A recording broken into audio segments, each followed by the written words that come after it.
लिखें periodic function, periodic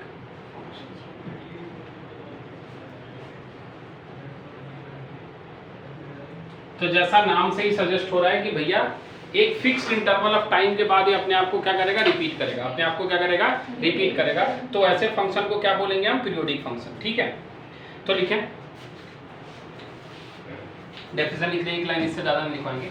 A function f of x is said to be periodic function. Let f of x is said to be a periodic function if there exists a real number या real constant जो भी बोले, there exists a positive real number, there exists a positive real number such that positive real number such that f of x plus t is equal to f of x for all values of x, for all values of x belongs to R। ये सारा symbol बता चुके हैं ना पहले, उल्टा ये क्या होता है, for all values of x। Yes और नो? Yes sir. तो कह रहा है कि एक ऐसा कोई पॉजिटिव रियल नंबर जो इस प्रॉपर्टी को सेटिस्फाई कर रहा हो, यानी कि वो रिपीट हो रहा हो एक फिक्स इंटरवल ऑफ टाइम के बाद, तो वैसे फंक्शन को हम क्या बोलते हैं, पीरियोडिक फंक्शन। थोड़ा समझने की कोशिश करते हैं कि है क्या। तो इसको सबसे बेहतरीन तरीके से समझा जा सकता है किसी फंक्शन का ग्राफ लेके। तो सबसे आसान जो होता है समझाने के लिए होता है साइन, इसीलिए हम क्या ले रहे हैं, साइन ले रहे हैं। अगर आपको साइन का ग्राफ याद हो, यस, तो ये ग्राफ ऐसा अगर थोड़ा मोड़ा अगर याद हो, थोड़ा मोड़ा ही चाहिए हमें, ज्यादा नहीं चाहिए, ऐसा कुछ चलता है, ऐसा ही चलता है साइन का ग्राफ। अच्छा, अब अगर थोड़ा इसको और आगे की तरफ लेके जाएं तो ऐसा कुछ हो रहा है ना, ये पाई बाई 2 होता है, ये पाई होता है, ये 2 पाई होता है, फिर ये 3 पाई होता है, ये पीछे आपका माइनस पाई माइनस 2 पाई। मान लीजिए 0 से स्टार्ट हुआ, किससे स्टार्ट हुआ, 0, तो ये 1 तक गया, यस सर, फिर ये -1 तक गया और यहाँ पे 0 आया। तो क्या इसके बाद यहाँ से अगर थोड़ा ध्यान देखो, जो यहाँ है वही यहाँ है, यस सर, यानी रिपीट हो गया। Yes sir. कितने देर के बाद रिपीट हुआ भैया, 2 पाई के बाद। कितने के बाद, 2 पाई। तो इसकी जो पीरियड t है वो कितनी हो जाएगी, 2 पाई। कितनी हो जाएगी, 2 पाई। क्लियर है? तो 2 पाई आपका किसका पीरियोडिसिटी होगा, साइन का। हाँ जी मैम, ठीक, हाँ क्लियर है, यस सर, समझ में आया? तो ये आपका पीरियोडिसिटी है कि यानी किसी भी फंक्शन की एक ऐसी खास बात जो अपने आप को क्या कर रहा हो, रिपीट कर रहा हो। कॉस भी 2 पाई के बाद रिपीट करेगा, कौन भी, और भी फंक्शन जो है वो रिपीट करेंगे, जैसे अभी हम बताएंगे कि हाँ कौन फंक्शन कितने पीरियोडिसिटी के बाद रिपीट करता है। लेकिन फिलहाल समझने वाली बात यह है कि जो सबसे छोटा इंटरवल जिसके बाद रिपीट करता है उसको हम फंडामेंटल पीरियड बोलते हैं। क्या बोलते हैं बच्चे, फंडामेंटल पीरियड। सर हम क्या कहना चाह रहे हैं, तो हम इसको थोड़ा एक्सप्लेन कर दें आपका फंडामेंटल पीरियड को क्या होता है। कि जैसे मान लो कोई आपका मित्र है जिसकी खासियत है कि हर 1 घंटे में वो डांस करता है, 1 घंटे में वो डांस करता है। तो मुझे बताओ, तुम उसके घर गए हो तो जाते जाते 1 घंटे बाद उसका डांस देख लोगे या 10 घंटा वेट करोगे, फिर उसका घटिया डांस देख के तब निकलोगे? हाँ, तो सिंपल बात है कि रिपीट तो ये 4 पाई के बाद भी करेगा। सोचना, ये 2 पाई है, ये 3 पाई, फिर वापस आया ना 4 पाई, फिर रिपीट तो हो रहा है। लेकिन फंडामेंटल पीरियड कौन सा है, जो पहला इंटरवल, सबसे छोटा इंटरवल जिसके बाद उसकी वैल्यू क्या हो जा रही है, रिपीट हो जा रही है, उसको हम क्या बोलते हैं, फंडामेंटल पीरियड। क्लियर है, कोई कंफ्यूजन है? तो रही बात कि सर स्टैंडर्ड फंक्शन अगर है कोई, तो उसकी फंडामेंटल पीरियड का मतलब होगा, क्या लिख देते हैं यहीं पे, smallest interval, smallest interval after which it repeats itself, इसको हम क्या बोलेंगे बच्चे, फंडामेंटल पीरियड। जहां साइन के केस में कितना आ रहा है, 2 पाई आ रहा है। क्या पीरियोडिक फंक्शन का कंसेप्ट क्लियर है? अब रही बात कि सर किसकी पीरियोडिसिटी कितनी होती है और पीरियोडिसिटी इफेक्ट कैसे होता है, वो हमें आप बताइए। ठीक है, तो ग्राफ से तो हमें पता चल गया कि हाँ ग्राफ से तो हम देख के बता देंगे, लेकिन हर बार तो ग्राफ पता नहीं रहेगा ना। बहुत सारे ऐसे फंक्शन होंगे जिसका ग्राफ हमें पता नहीं होगा, तो उसकी पीरियोडिसिटी क्या है, कुछ स्टैंडर्ड फंक्शन और उनकी हम पीरियोडिसिटी आपको बता रहे हैं। उसकी पीरियोडिसिटी कैसे चेंज होगी उसको समझने के लिए हमें ट्रांसफॉर्मेशन ऑफ ग्राफ पढ़ना पड़ता है, लेकिन अभी उस पर हम नहीं जाएंगे। अब आपको समझा देंगे, थोड़ा सा मन में शांति आ जाएगी, ध्यान में रखना उसको। तो हम इधर लिख रहे हैं फंक्शन और इधर लिख रहे हैं इसकी फंडामेंटल पीरियड। सबसे पहले हम ले रहे हैं साइन एक्स, साइन की पावर nx ले रहे हैं, कॉस की पावर क्या ले रहे हैं nx, फिर कॉसेक की पावर nx ले रहे हैं, और sec की पावर nx ले रहे हैं। हम यहाँ n लिए हैं। अब देखिए यहाँ दो चीजें हम बता रहे हैं कि अगर t इज इक्वल टू 2 पाई होगा if n is odd, n is और t इज इक्वल टू आपका पाई होगा if n is even, if n is. अब इसको कैसे क्यों हुआ इसको भी थोड़ी देर में हम समझाएंगे, फिलहाल अभी इतना ध्यान रखेंगे कि अगर sin x की पीरियड की बात करें तो 2 पाई होगा, कितना होगा 2 पाई। sin स्क्वायर x की पीरियड की बात करें तो पाई होगा, कितना होगा। फिर sin क्यूब x की पीरियड कितनी होगी 2 पाई, sin की पावर 4x का पीरियड कितना होगा पाई। अरे आई बात समझ में, अभी कैसे होगा ये अभी आपको समझा। दूसरी बात कि अगर यहाँ मॉड लगा रहे, क्या लगा रहे बच्चे, पहले टाइम का लिख लेते हैं फिर उधर चलते हैं कि मान लीजिए टाइम की पावर nx रहे या कॉट की पावर nx रहे, टाइम की पावर nx रहे या किसकी पावर nx रहे, कॉट की पावर, तो इसकी पीरियड हमेशा पाई होगी इफ n इज ऑड और इवन, कुछ भी रहे, ऑड रहे या फिर क्या रहे बच्चे। अगर आपको टाइम का ग्राफ याद हो तो आसानी से आपको थोड़ा सा दिमाग में आ जाएगा कि ऐसा होता है, याद आ रहा है कुछ। Yes, sir. तो ये पाई बाई 2 होता है, क्या होता है पाई, तो ये पाई के बाद रिपीट हो जाता है, यस और नो। Yes, sir. इसीलिए इसकी पीरियोडिसिटी कितनी होती है पाई। इतनी बात क्लियर है, इसमें कोई कंफ्यूजन तो नहीं है। अब अगले पे चलते हैं। तो पहला पॉइंट हो गया, दूसरा पॉइंट, तीसरा पॉइंट कि अगर इस sin x का मॉड लगा दें, cos x का मॉड लगा दें, sec x का मॉड लगा दें, tan x का मॉड लगा दें, cot x का मॉड लगा दें या cosec x का मॉड लगा दें। मॉड का मतलब समझ रहे हो, मतलब अभी फिलहाल मॉड समझ रहे हो ना भैया। हाँ, तब इसकी पीरियड t जो होती है वो पाई होती है, क्या होती है। सर ऐसा क्यों, आप देख इधर समझा रहे थोड़ी देर के लिए, अभी ज्यादा समझ में नहीं आएगा, बस थोड़ा सा एक्सप्लेन कर रहे हैं कि ये साइन का कर्व ऐसे बनता है ना बच्चे। Yes, sir. ऐसा बनता है। वो बन सकता है। मॉड जैसे लगेगा, मॉड नेगेटिव नहीं होगा तो ये नेगेटिव वाला पार्ट भी जंप करके कहां पहुंच जाएगा, ऐसा ग्राफ बनने लगेगा, समझ रहे हो। तो ऐसा ग्राफ बनेगा तो ये वाला पॉइंट क्या था पाई था, तो ये पाई के बाद ये क्या हो जाएगा रिपीट। इसको हम पढ़ाएंगे ट्रांसफॉर्मेशन ऑफ ग्राफ में, क्योंकि अगर कोई f of x equal to sin x है तो जब उसका मॉड लगता है तो जो भी x एक्सिस के नीचे वाला पार्ट है उसका हम इमेज ले लेते हैं किसमें, ऊपर की तरफ। ये रूल है ट्रांसफॉर्मेशन ऑफ ग्राफ का, अभी फिलहाल इतना याद रखेगा।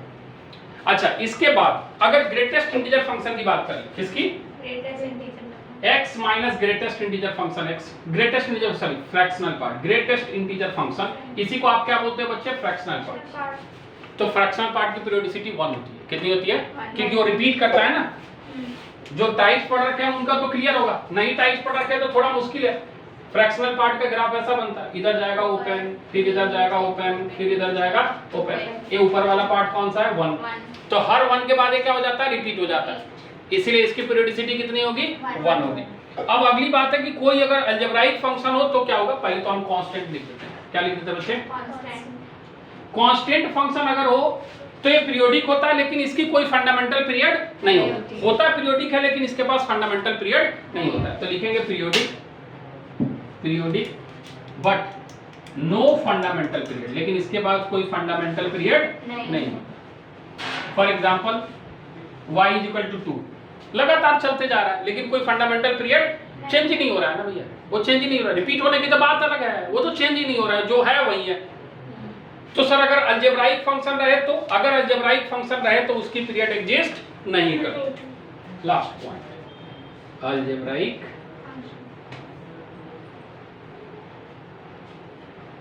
क्या लिख रहे हैं,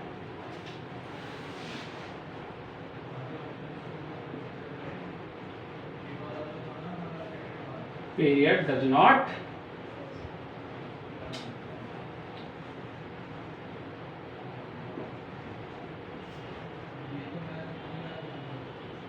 क्लियर है, अरे क्लियर है। अब इसमें रही बात कि सर ये कैसे हो रहा है कि स्क्वायर हो रहा है तो इसकी पीरियोडिसिटी चेंज हो जा रही है। अब जैसे एग्जांपल के तौर पे हम बता दें कि मान लो cos स्क्वायर x है, क्या बच्चे, तो cos स्क्वायर x को हम लिख सकते हैं 1 plus cos 2x divided by 2, trigonometry का इस्तेमाल करके लिख सकते हैं 1 plus cos 2x divided by 2, और इसको हम अलग अलग लिख सकते हैं 1/2x cos 2x by 2x। याद रखो, अभी लिखवाएंगे कि पीरियोडिसिटी किसी भी फंक्शन का केवल x के कोफिशिएंट से अफेक्टेड है, किससे, तो यहाँ x की कोफिशिएंट, मान लो cos का पीरियोडिसिटी कितना है 2 पाई, कितना, तो 2x है तो x की कोफिशिएंट कितनी है 2, कितनी है, तो जो भी पीरियड होगा वो 2 से क्या हो जाएगा डिवाइड, तो कितना बचेगा पाई, इसीलिए इसकी पीरियोडिसिटी कितनी होती है पाई। उतना समय नहीं है तो हम याद रखेंगे ये कि अगर हमारे पास मान लो sin 7x है, sin की पावर 7, sin की पावर तो पीरियोडिसिटी कितनी होगी भैया 2 पाई। कितनी? लेकिन अगर साइन की पावर 10x है, साइन की पावर तो उसकी पीरियोडिसिटी कितनी होगी पाई। अरे आया नहीं आया? अरे आया? सिंपल ही बात, अभी भी नहीं आया। हम बोल रहे हैं कि अगर यहाँ स्क्वायर हो, 4 हो, 6 हो, 8 हो, 10 हो, 12 हो तो इसकी पीरियड होगी पाई। कितनी? 1 हो, 3 हो, 5 हो, 7 हो, 9 हो, 11 हो तो कितनी होगी 2 पाई। आया? आ गया। लिलीपुट का तो भाषा नहीं बोल रहे हैं ना, क्लियर है? हाँ तो नोट करो अभी, और इसमें कहानी बता रहे हैं, इतना छोटा टॉपिक नहीं है। बहुत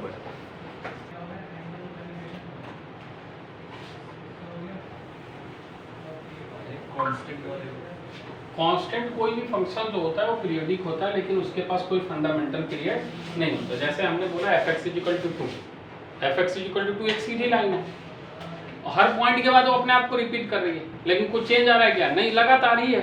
तो पीरियोडिक है लेकिन उसकी कोई फंडामेंटल पीरियड डिफाइन हम नहीं कर पा रहे, इसीलिए कांस्टेंट को हम पीरियोडिक बोलते हैं, लेकिन फंडामेंटल पीरियड उसका कुछ होता नहीं। चलिए अब जो जरूरी बात है उसको समझा जाए थोड़ा सा, फिर आगे की तरफ चलेंगे अपन, कुछ इंपॉर्टेंट बात भी आपको बताएंगे ताकि आप गलती करने से बचें। देखिए प्रॉपर्टीज ऑफ पीरियोडिक फंक्शन।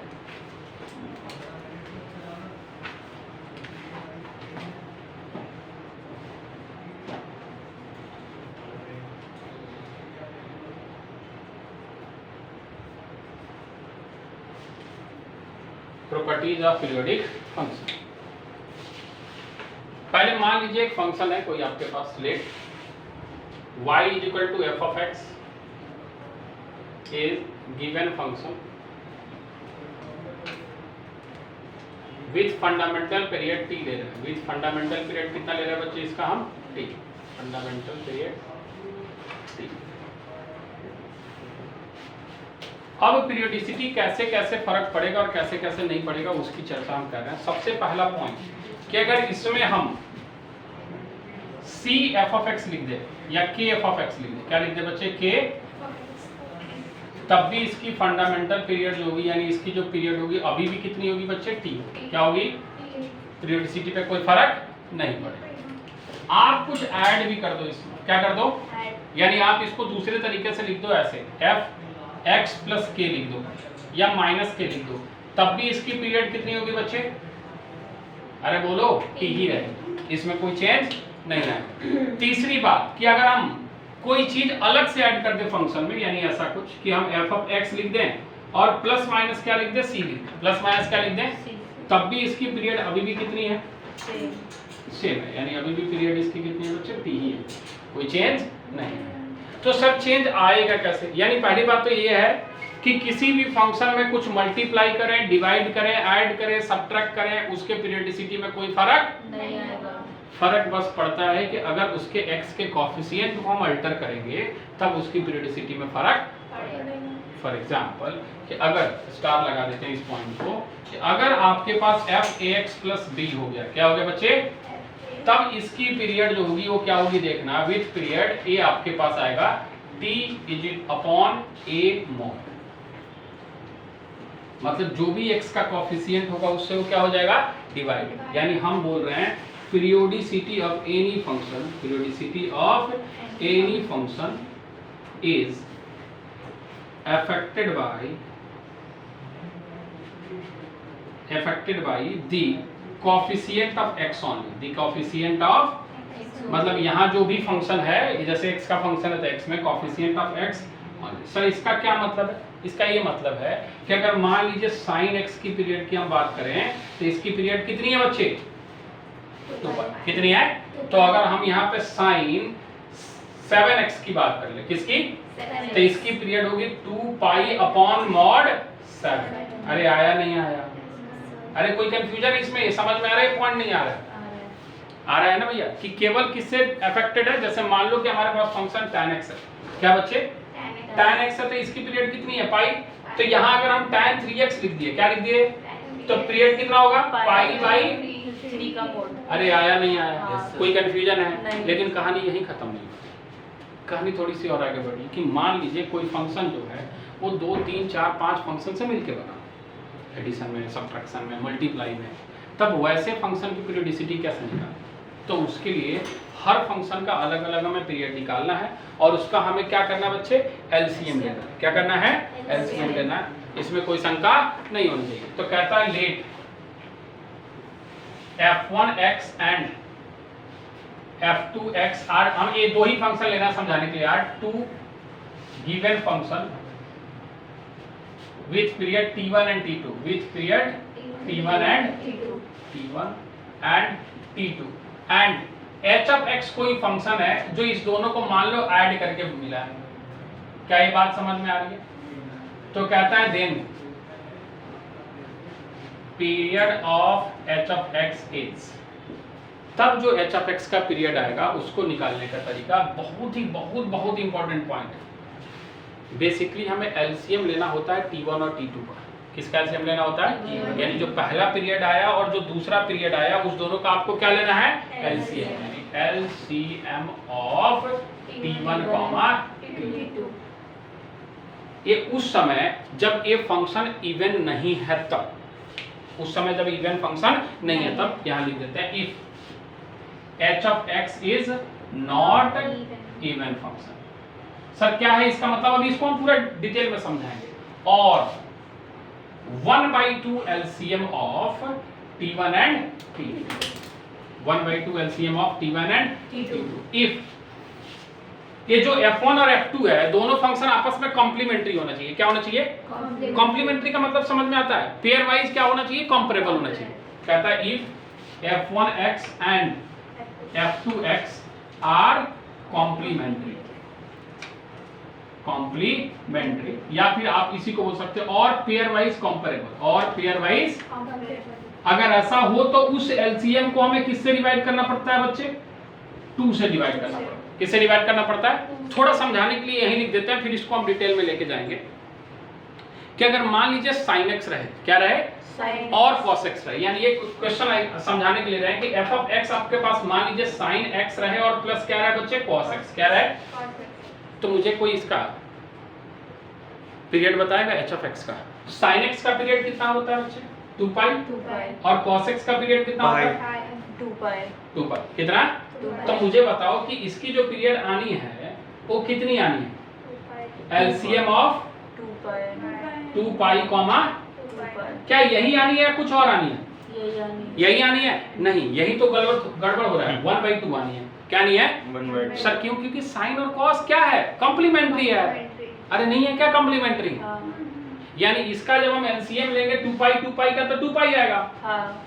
तो डायरेक्ट इसका एलसीएम लेने का भी तरीका नहीं है। इसका एलसीएम लेने का तरीका है, ऊपर रहेगा न्यूमरेटर में एलसीएम ऑफ जो भी हम 2-3 टर्म है उसका divide by HCF of this. हम अभी इसको और लिखवा रहे हैं डिटेल में थोड़ा सा, फिर इस पे क्वेश्चन करवाएंगे। क्या इतनी बात समझ में आई कैसे जा रहा है? इसका आंसर होगा 2 पाई का एलसीएम कितना होता है? 2 पाई और डिवाइड बाय कितना? 2। तो कितना आ जाएगा? अभी और चेंजेस होंगी, जैसे मान लो एक sin x है एक tan x है, तो एक का पीरियड 2 पाई दूसरे का पीरियड पाई, तब उसका कैसे निकालेंगे एलसीएम? तो उसका एलसीएम निकालने का रूल होता है LCM of a1 a2 a3 जो भी है डिवाइड बाय एचसीएफ ऑफ जो भी नीचे डिनोमिनेटर पार्ट है वो लिखवा है। बस अभी इतना समझिए कि 2 फंक्शन 3 फंक्शन 4 फंक्शन अगर एडिशन सब्ट्रैक्शन में बैठा है तो जो रिजल्टेंट फंक्शन की जो पीरियड होगी वो एलसीएम होगी इंडिविजुअल फंक्शन के पीरियडिसिटी। क्या ये बात समझ में आई? पहले इतना लिखो, फिर इसको और चर्चा में हम लेके आते हैं, थोड़ी सी और बातें लिखवाएं। हाँ, ये भी बात याद रखेंगे कि एलसीएम जो होगा वो रेशनल का रेशनल के साथ होगा और इरेशनल का इरेशनल के साथ होगा। रेशनल का एलसीएम इरेशनल के साथ नहीं हो सकता और इरेशनल का एलसीएम हम रेशनल के साथ नहीं ले सकते। ठीक है,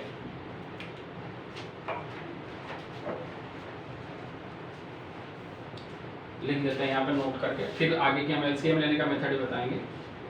LCM of rational with rational is possible, आगे दूसरा point LCM of irrational with irrational is possible, और तीसरी बात LCM of rational with irrational is not possible. Rational का एलसीएम इरेशनल के साथ पॉसिबल नहीं। जैसे मान लो 2 पाई आ रहा है किसी फंक्शन का पीरियोडिसिटी, ठीक है, और दूसरे फंक्शन की पीरियोडिसिटी 1 आ रहा है। कितना आ रहा है? 1। तो क्या इस दोनों का हम पीरियोडिसिटी एलसीएम ले सकते हैं क्या? नहीं, एक इरेशनल है और एक रेशनल है, नहीं ले सकते। क्लियर है? नोट करें फटाफट।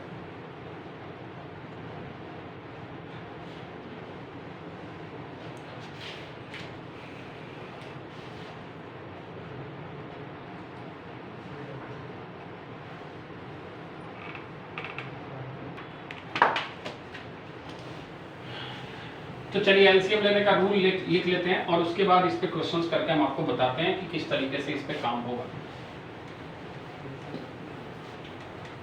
एक क्वेश्चन जेई मेंस में इससे आता ही आता है, या तो आप डायरेक्ट पूछ ले जेई मेंस में क्वेश्चन, या किसी कंसेप्ट में इस्तेमाल करके इसका पूछ ले।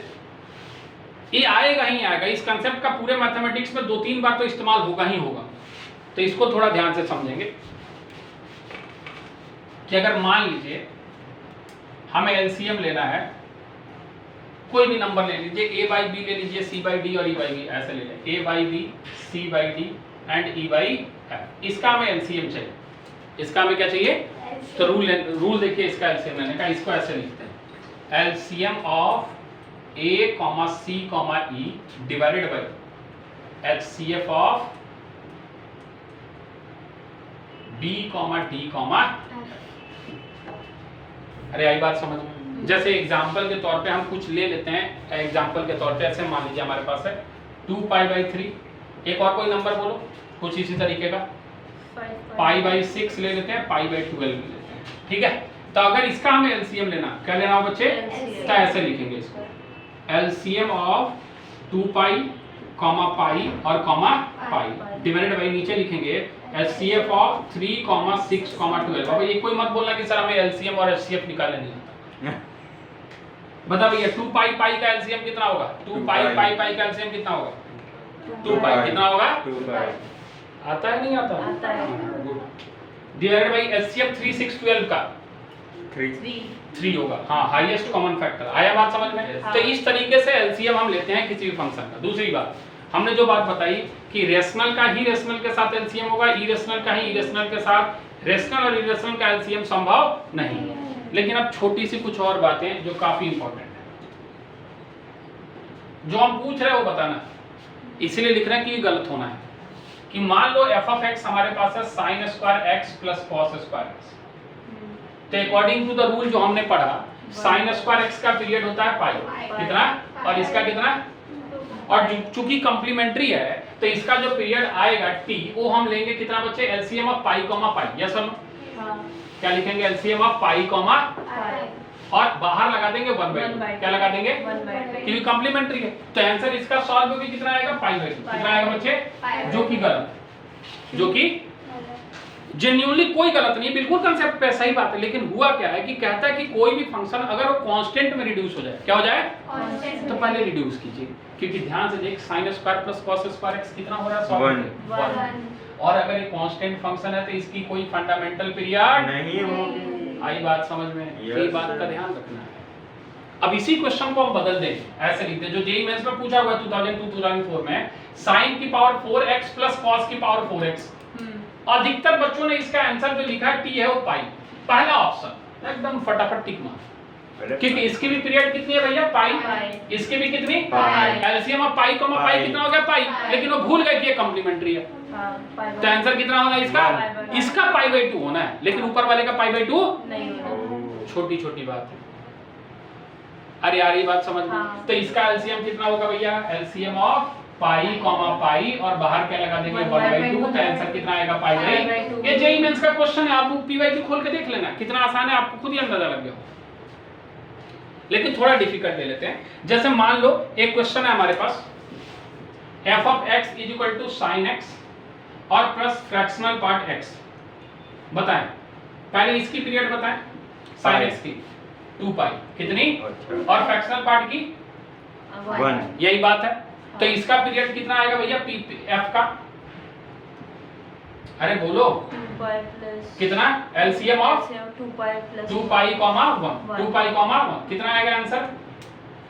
Does not define, does not. अरे अभी बोला कि रेशनल का इरेशनल के साथ एलसीएम संभव नहीं है। तो इसका पीरियड डिफाइन नहीं होगा। अरे बात समझ में आई? या। अगला बताएगा मुझे, क्वेश्चन इधर है f of x is equal to tan 3x plus दूसरा कोई फंक्शन रख ले sin x by 3। कितना बच्चे? इधर देखेंगे सभी लोग और बताएंगे। tan 3x का पीरियड, पहले तो tan का पाई होता है, क्या होता है? पाई। और किससे डिवाइड करना पड़ेगा? 3 से। बढ़िया। और ये sin का होता है 2 पाई, sin का 2 पाई किससे डिवाइड करना पड़ेगा? 3 से। 3 से नहीं, 1/3 से। ओह x की कोएफिशिएंट क्या है भैया? 1/3। यानी यहाँ से ये जो पीरियड आया हुआ है 6 पाई, हाँ यहाँ से कितना आया? π/3। तो हम एलसीएम लेंगे, क्या लेंगे? LCM किसका? π/3, 6 पाई अपॉन 1/।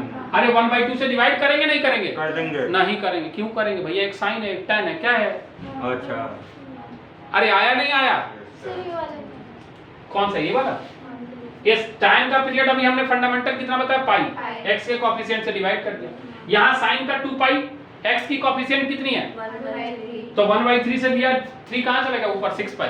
दोनों का क्या लेना है? एलसीएम। तो एलसीएम लेना है तो पाई 6 पाई का एलसीएम बता 6 पाई और 3 1 का एलसीएम बता। तो आंसर कितना आ गया? 6 पाई। अरे आया नहीं आया? क्या लिखा है? Plus sin x/3। इतना साफ साफ लिखते हैं किधर समझ में नहीं आता। हैं? अरे आया नहीं आया? आया हो जाएगा। हाँ। अच्छा मुझे एक बात बता, एक क्वेश्चन और बता दे कि f of x is equal to, अगर आपके पास sin x है मॉड और प्लस cos x है मॉड, तो मुझे बता sin x मॉड का पीरियड कितना? पाई। पाई। कितना बच्चे? पाई। और इसका कितना? पाई। तो इसका पीरियड जो आएगा आंसर वो कितना आएगा? एलसीएम ऑफ पाई का मॉड। पाई। अरे हाँ या ना? हाँ। लेकिन क्या 1/2 से डिवाइड करेंगे? Yes, sir। हाँ जी। तो आंसर कितना आएगा? π/2। अरे आया? आया। कोई कंफ्यूजन है? No sir. ये है आपकी पीरियोडिसिटी की बेसिक कंसेप्ट, जिस पे 1-2 क्वेश्चन जेई के लग जाएंगे, लेकिन इसको और थोड़ा बेहतर तरीके से पढ़ने की जरूरत पड़ेगी। लेकिन इस पूरे कहानी में समझने वाली बात जो है वो समझ लीजिए। एक बार कंक्लूड कर देते हैं कि पीरियोडिक फंक्शन ऐसा फंक्शन है जो एक फिक्स्ड इंटरवल ऑफ टाइम के बाद क्या करता है? रिपीट करता है। और जो सबसे छोटा इंटरवल होता है उसको फंडामेंटल पीरियड कहते हैं। और वो किसी भी चीज को ऐड करने से, डिवाइड करने से, मल्टीप्लाई करने से फर्क नहीं पड़ता। केवल x के कोएफिशिएंट को चेंज करने पे ही पीरियोडिसिटी की फर्क पड़ता है।